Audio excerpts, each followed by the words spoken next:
कहाँ लगवनी ना माया दरी कहाँ लगवनी ना। सेवका जो है राउर बटिया दरिया कहाँ लगवनी ना। सेवका जो है राउर बटिया दरिया कहाँ लगवनी ना। आवत रहनी सेवका आवत रहनी ना। रहिया में मिलले जबे सेवकवा देरिया वही लगवनी ना। रहिया में मिलले जबे सेवकवा हम आशीष रहनी ना।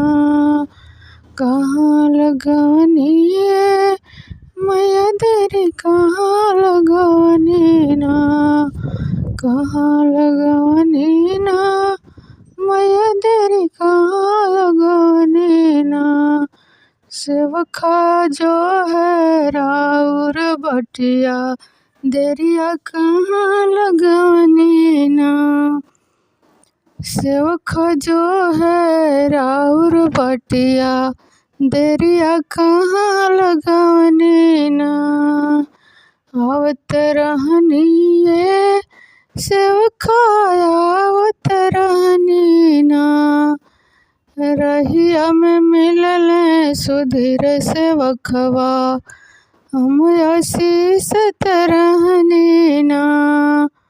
रहिया में मिलले सुधीर सेवकवा हम आशीष रहनी ना।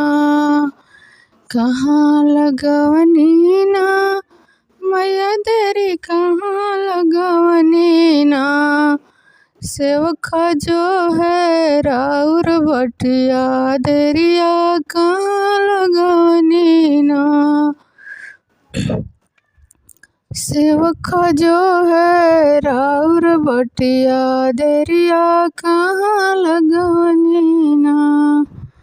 आवत रहनी सेवका आवत रहनी ना। आवत रहनी सेवका हम आवत रहनी ना। रहिया में मिलले हर्ष सेवकवा हम आशीष लगनी ना। रहिया में मिलले हर्ष सेवकवा हम आशीष लगनी ना। कहाँ लगवनी ना मैया दरी कहाँ लगवनी ना।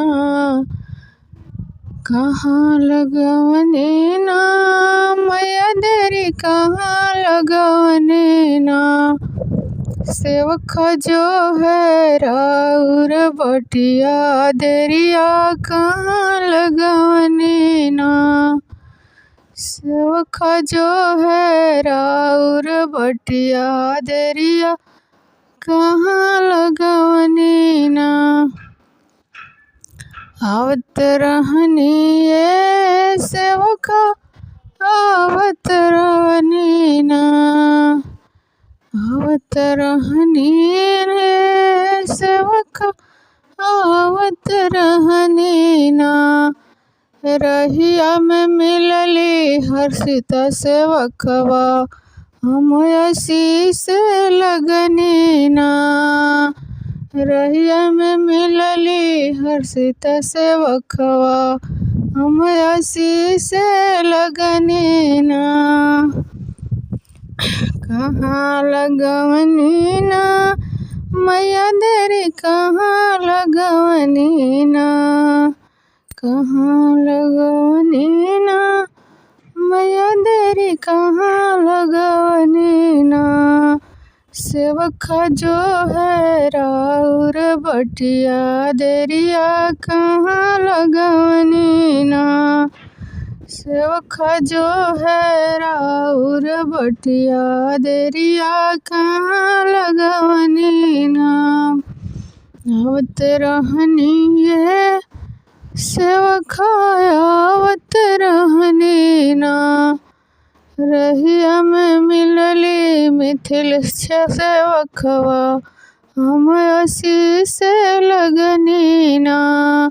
रहिया में मिलली मिथिलेश सेवकवा हम आशीष लगली ना। कहाँ लगवनी ना मैया देरी कहाँ लगवनी ना। सेवका जो है राउर बटिया देरिया कहाँ लगवनी ना। सेवका जो है राउर बटिया देरिया कहाँ लगवनी ना। ये माता जी का बहुत सुंदर भजन है। अगर आप लोगों को अच्छा लगे तो लाइक कीजिएगा, मेरे चैनल को सब्सक्राइब कीजिएगा, कमेंट में बताइएगा कि ये माता जी का भजन आप लोगों को कैसा लगा।